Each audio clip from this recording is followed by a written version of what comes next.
Gracias a Dios por la oportunidad que nos da en este primer día de la semana de estar congregados con el propósito de adorarle en espíritu y en verdad y seguir amonestándonos, seguir exhortándonos por medio de la palabra.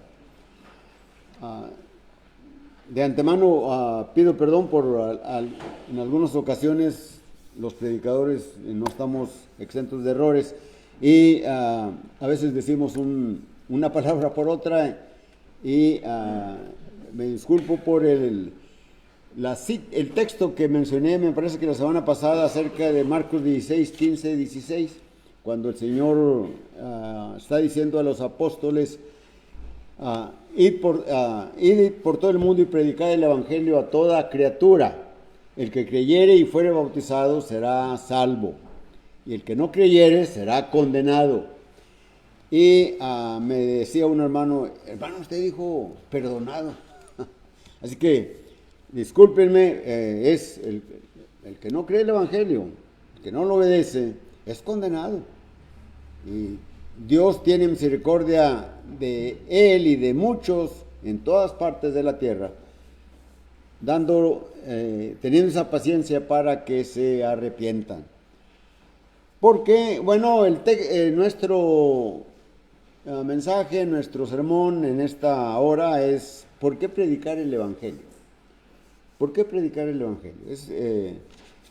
En algunas ocasiones, para algunas personas, algunas cosas repetitivas como que no les gusta, pero es necesario recordar, ¿verdad? ¿Por qué predicar el evangelio? Bueno, hay una razón muy poderosa de por qué predicar el evangelio, y esa razón poderosa es porque es un mandamiento directo de nuestro Señor Jesucristo. Id por todo el mundo y predicad el evangelio a toda criatura. Id por todo el mundo y predicad el evangelio a toda criatura. Y allá en Mateo capítulo 28 y versículo 19 dice: id y haced discípulos a todas las naciones, bautizándolas en el nombre del Padre, del Hijo y del Espíritu Santo. Y no solamente es un mandamiento que cada uno en lo personal tenemos que llevar a cabo, ¿verdad?, sino que también es el propósito de la iglesia. Es el propósito de la iglesia. La iglesia la formamos todos aquellos que hemos obedecido el evangelio, que hemos creído el evangelio, que hemos confesado que Jesucristo es el Hijo de Dios, nos hemos arrepentido y nos hemos bautizado. Y permanecemos fieles, firmes, con el propósito de que aquel galardón, aquella corona de justicia está reservada en los cielos para nosotros. El apóstol Pedro, escribiendo su primera carta, en el capítulo 1 y versículo 3, menciona: bendito sea el Dios y Padre de nuestro Señor Jesucristo, que nos hizo renacer para una esperanza viva por la resurrección de Jesucristo de entre los muertos, para una herencia incorruptible, incontaminada e inmarcesible, reservada en los cielos para nosotros. Y esto es lo que hay que anunciar, esto es lo que hay que predicar. Ese es el propósito de la iglesia. El apóstol Pedro, escribiendo su primera carta, que la escribe allá para el Ponto, a Bitinia, Asia, Capadocia y todos esos lugares de Asia Menor. En el capítulo 2 y versículo 9, el apóstol Pedro dice lo que nosotros somos.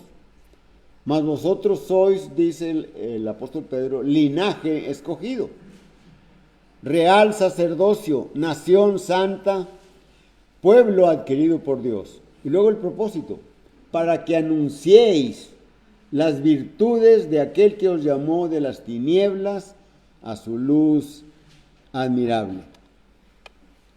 Ese es el propósito: anunciar las virtudes, anunciar el amor. ¿Cuáles virtudes de Dios? El amor de Dios, ese amor que hizo posible que Él diese a su Hijo, a nuestro Señor Jesucristo, para que viniese a este mundo a cumplir lo que el hombre nunca podría cumplir. Y hizo un sacrificio que ya no fue necesario hacer más sacrificios, sino solamente ese, el sacrificio de Jesucristo en la cruz, donde Él murió crucificado, ¿verdad? Él derramó su sangre redimiéndonos para que cuando nosotros o cuando la persona acepte a Jesucristo, sus pecados son perdonados. El apóstol Pablo, escribiendo su carta a los Efesios, allá en el capítulo 3, está hablando de un misterio, dice en versículo 5 en delante, misterio que en otras generaciones no se dio a conocer a los hijos de los hombres, como ahora es revelado a nosotros, sus santos apóstoles y profetas, por el Espíritu. ¿Cuál es ese misterio? Dice el apóstol Pablo en el versículo 6, que los gentiles son coherederos y copartícipes de la promesa en Cristo Jesús por medio del Evangelio. Por eso es que hay que predicar el Evangelio. Los gentiles, es decir, los pueblos que no eran israelitas, aparentemente estaban separados por siempre de Dios, pero desde que Dios llamó a Abraham, allá en Génesis capítulo 12, y se inicia la historia de la redención del hombre, en una de las promesas que hace Dios a Abraham, le dice: en ti serán benditas todas las familias de la tierra. Todas. En unas versiones de las Escrituras dice todas las naciones, y en ti serán benditas todas las naciones de la tierra. Es decir, las naciones que no fueron escogidas por Dios. Es decir, Dios escogió una nación, escogió a Israel. Y no porque era un pueblo muy importante, era el más insignificante pueblo que había en la tierra, y Dios lo escogió y le dijo: tú eres mi primogénito, ¿verdad? Y por medio de ese pueblo que Él escogió, se iba a cumplir el advenimiento o el designio de Dios que estaba desde la eternidad. Desde la eternidad. No fue algo que tuvo que crear Dios o que hacer Dios porque no haya salido de acuerdo con el designio de Él. No, Él ya lo tenía todo desde el principio, ¿verdad? En el libro de los Hechos, capítulo 5 y versículo 42, dice la Escritura, después de todo lo que pasó con Ananías y Zafira y todo lo que había ocurrido por ellos, dice en el versículo 42, y todos los días en el templo y por las casas no cesaban de enseñar y predicar a Jesucristo. Es decir, no cesaban, no terminaban, sino que seguían predicando acerca del Evangelio, acerca de la muerte, la sepultura, la resurrección de nuestro Señor Jesucristo. Entonces, ¿por qué hay que predicar el Evangelio? Hay que predicar el Evangelio porque es mandamiento de nuestro Señor Jesucristo. ¿Por qué hay que predicar el Evangelio? Porque es el medio de salvación. No hay otra manera de salvarse. El apóstol Pablo escribe a los Romanos, capítulo 1 y versículos 16 y 17. Él escribe diciendo: no me avergüenzo del Evangelio, porque es poder de Dios para salvación. Por eso hay que predicar el Evangelio, porque es poder de Dios para salvación. ¿Y para quién es poder de Dios de salvación? Dice la Escritura, dice el apóstol Pablo, al judío primeramente y después al griego. En esa palabra, en ese gentilicio, ¿verdad?, está encerrando todas las naciones, ¿verdad? Primero el judío y luego después todas las naciones. Al judío primeramente y después al griego. Así que cuando Pablo escribe a Timoteo en su segunda carta, es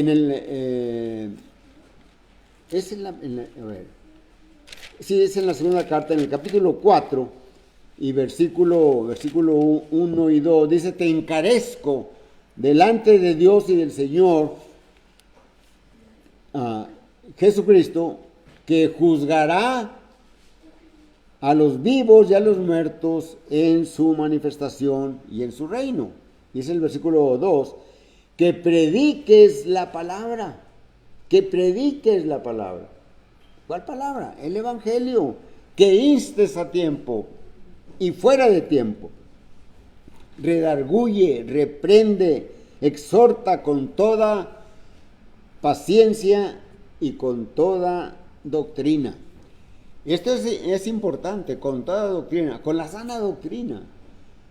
No con lo que el hombre ahora ha tergiversado, ¿verdad?, a través del tiempo, ¿verdad?, en los religiosos, para sacar provecho probablemente de sus exposiciones de la palabra mutiladas y agregándole otras cosas, ¿verdad?, o cambiando la doctrina, ¿verdad? Por eso el Señor, el apóstol Pablo está diciendo que sea la sana doctrina, que se predique la sana doctrina. Redarguye, reprende, exhorta con toda paciencia y con toda doctrina. ¿Cuál doctrina? La doctrina del Señor.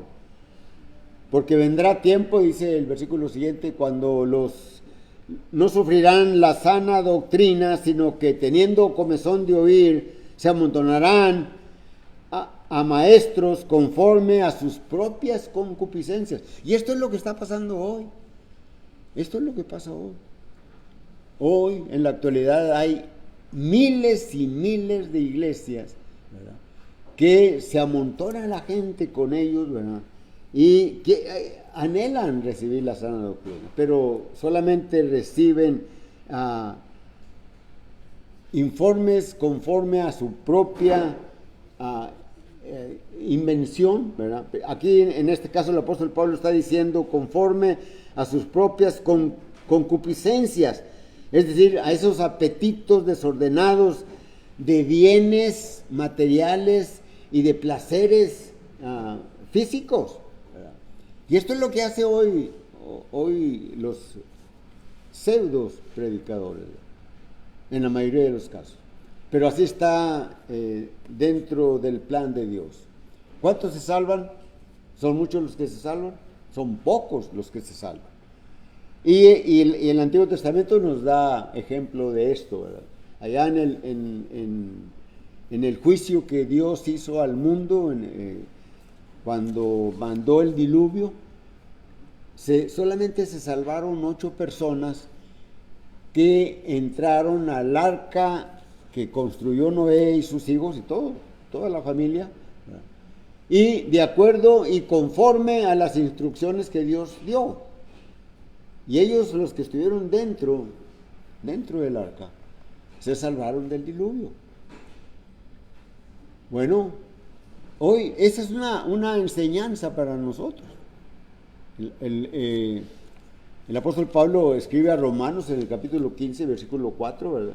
Las cosas que se escribieron antes, para nuestra enseñanza se escribieron, para que en la paciencia y en la consolación de las Escrituras tengamos esperanza.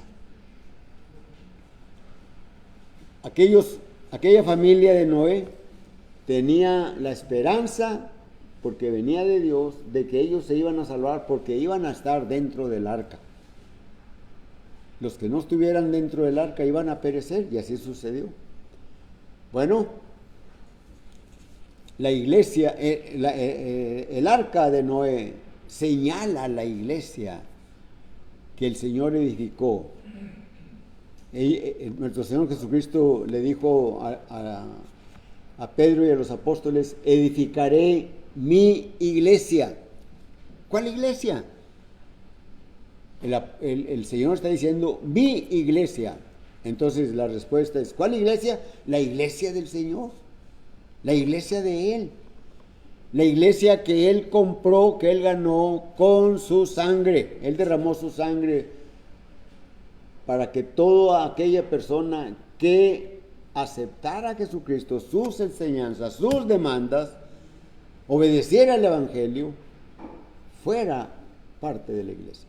En Hechos 2:47, en Hechos 2, ahí encontramos, cuando estudiamos este texto, ese capítulo 2, la edificación de la iglesia. Allí se edificó la iglesia. En aquel domingo que cayó en un Pentecostés, o aquel Pentecostés que cayó en un domingo, ¿verdad?, del año 33 aproximadamente de nuestra era, como a las 9 de la mañana empezó a predicar, o bueno, empezaron a hablar los apóstoles en lenguas y la gente le oía, y luego más adelante el apóstol Pedro predica ese tremendo sermón, en que cuando terminó el sermón, la gente le preguntó a Pedro y a los apóstoles: varones hermanos, ¿qué haremos? Y Pedro les dice: arrepentíos, y los demás apóstoles también, arrepentíos y bautícese cada uno de vosotros en el nombre de Jesús, y recibiréis el perdón de pecados y recibiréis el don del Espíritu Santo. Hechos 2:47 dice la Escritura: y el Señor añadía cada día a la iglesia a los que habían de ser salvos. ¿A cuál iglesia? A la iglesia de Cristo, a la iglesia de Él, a la iglesia de Él. Si tú estás en un grupo que no sigue las Escrituras, sé cómo ten la conducta que tenían los de Berea. El libro de los Hechos, capítulo 16, versículo 11, ¿verdad? Allí leemos, ¿verdad?, que estos, hablando de los de Berea, eran más nobles que los que estaban en Tesalónica. Dice: pues recibieron la palabra con toda solicitud, ¿verdad?, escudriñando cada día las Escrituras para ver si estas cosas eran así. Esto es lo que ustedes y los que quizás escuchen por las redes sociales los mensajes de los predicadores de la Iglesia de Cristo, vean, escudriñen las Escrituras.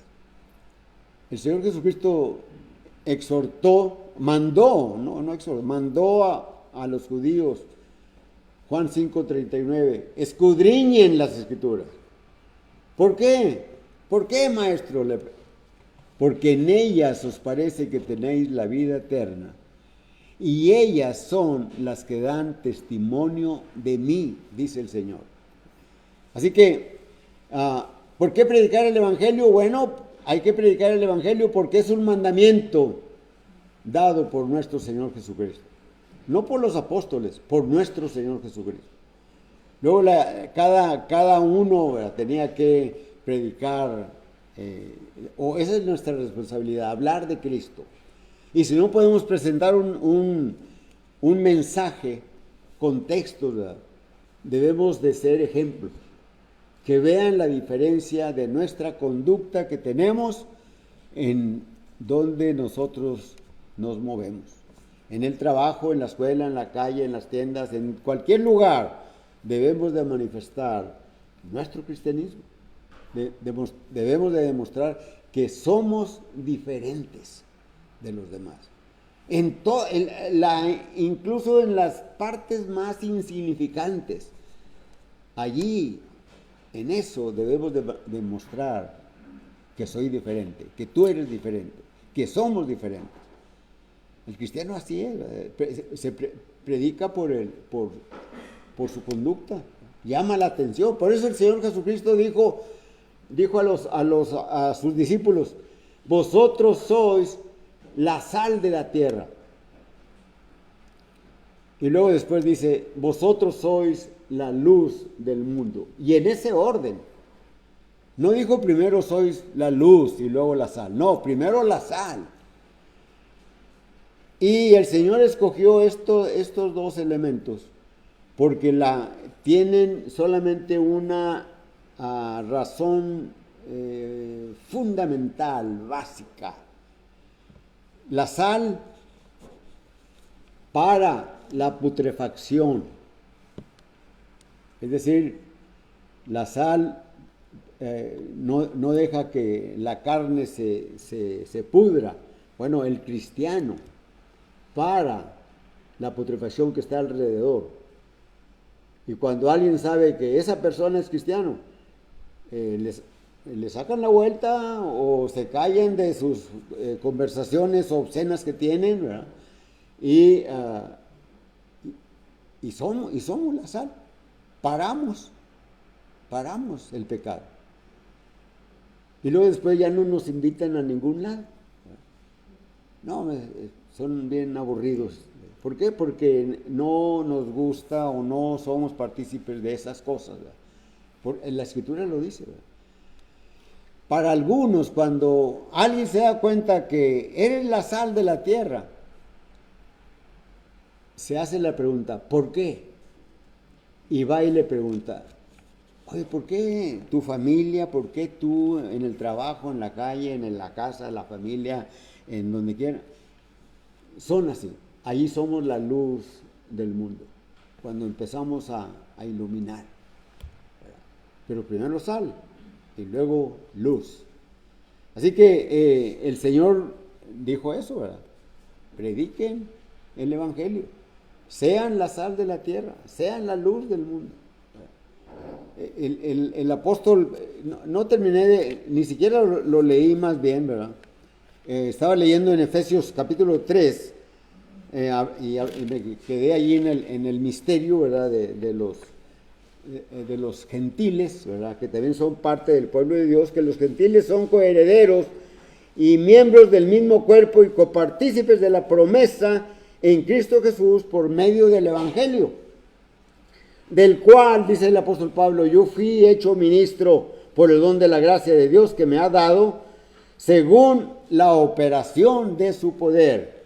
A mí, que soy menos que el más pequeño de todos los santos, me ha dado esta gracia de anunciar entre los gentiles el Evangelio de las inescrutables riquezas de Cristo. Y luego el versículo 9, y de aclarar cuál sea la dispensación del misterio escondido desde los siglos en Dios que creó todas las cosas. Pero el versículo 10 es el a donde quería llegar, ¿verdad? Y que dice, para que la multiforme sabiduría de Dios sea dada a conocer por medio de la iglesia a los principados y potestades en los lugares celestiales. La iglesia es la que tiene esa responsabilidad. Como iglesia, ¿verdad? Como parte de la iglesia, como cristiano, ¿verdad? Yo debo de manifestar que Cristo vive en mí. ¿Cómo lo voy a manifestar? No con palabras. Si son necesarias, si recuerdo textos y le puedo decir a alguien, amén. Pero si no puedo decir textos de las Escrituras, debo hacer una manifestación en mi conducta. ¿Cómo es mi hablar? ¿Cómo es mi vestir? ¿Cómo me conduzco delante de la sociedad o en el medio en que me rodeo? ¿Cómo estoy en el trabajo, ahí en la fábrica? ¿Cómo en la escuela, en la tienda, en la industria, en donde quiera que sea? ¿Cómo soy? ¿Cómo soy? Así que allí predicamos a Jesucristo. Y lo único que tenemos, o lo más primordial de todo, ¿verdad?, es predicar para que la gente crea que Jesucristo es el Hijo de Dios, que crea su divinidad. Porque mucha gente no acepta la debilidad de Jesucristo, no la acepta. Algunos dicen, es un Dios pequeño, es un Diosito. Y la palabra, cuando nos referimos a Dios, el Padre Celestial, es Dios, no es Diosito, es Dios. Dios. Y incluso algunos hermanos de la iglesia, ¿verdad?, mencionan así, ay, Diosito Santo. No. Dios, es Dios. Con mayúscula, con letras grandes, ¿verdad?, es Dios. Y el apóstol Juan escribió su evangelio, o el relato del evangelio según él, de acuerdo con él, como él lo vio, como él lo describe. ¿Verdad? Y en el capítulo 20 del evangelio de Juan, y versículos 30 y 31, el apóstol dice, hizo además el Señor Jesús en presencia de sus discípulos otras señales que no están escritas en este libro. Dice, pero las que están escritas, en el versículo 31, dice, están escritas para que creáis que Jesucristo es el Hijo de Dios, y para que creyendo en Él tengáis vida eterna. Para que tengáis vida. Porque un día el Señor nos va a quitar de este mundo, o vamos a terminar nuestro peregrinar, o el Señor viene, a lo mejor estamos vivos y el Señor viene. Pero si no estoy vivo, si no estás vivo, si no estamos vivos, como quiera el Señor no va a venir. El Señor mismo lo dijo allá en Juan 14, versículo 3. Y si me fuere y os viniere, os recogeré conmigo mismo, para que donde yo estoy, vosotros también estéis. Cuando el Señor fue alzado en aquel domingo, una semana antes de Pentecostés, los apóstoles están mirando, y luego las nubes ocultan a Jesús y están mirando, ¿verdad?, y a ver si lo ven todavía, ¿verdad? Y aparecen unos varones allí con vestiduras blancas y les dicen, varones galileos, ¿qué estáis viendo? Así como le habéis visto ir, así también vendrá. El Señor va a venir, fue anunciado por los ángeles, lo anunció Él mismo va a venir. Y se anuncia en las Escrituras, ¿verdad?, se anuncia que Él va a venir. Y cuando Él venga, ¿verdad?, necesitamos estar preparados. ¿Cuándo nos vamos a preparar? Hoy es el día de salvación, hoy es el día de preparación, ¿verdad? Recordemos lo que dice el apóstol Juan en su primera carta, y este es el testimonio, capítulo 5, versículo 11, y este es el testimonio que Dios nos ha dado vida eterna, y esta vida está en su Hijo. El que tiene al Hijo tiene la vida, el que no tiene al Hijo no tiene la vida. El versículo 13 nos dice, estas cosas os escribo a vosotros que creéis en el nombre del Hijo de Dios, para que sepáis que tenéis vida eterna, y para que creáis en el nombre del Hijo de Dios. Hay que predicar el Evangelio. ¿Qué es el Evangelio? El apóstol Pablo, ¿verdad?, dice que es la muerte, la sepultura, la resurrección y la muerte, la sepultura y resurrección de nuestro Señor Jesucristo. En el capítulo 15 de 1 Corintios dice, además os declaro, hermanos, el Evangelio que os he predicado, el cual también recibisteis, en el cual también perseveráis, porque por el cual asimismo, si retenéis la palabra que os he predicado, sois salvos. Fíjense ustedes, aquí está un sí condicional. Si retenéis la palabra que os he predicado. ¿Cuál palabra? El Evangelio. Sois salvos. Si no, creísteis en vano. Versículo 3, porque primeramente os he enseñado lo que asimismo recibí,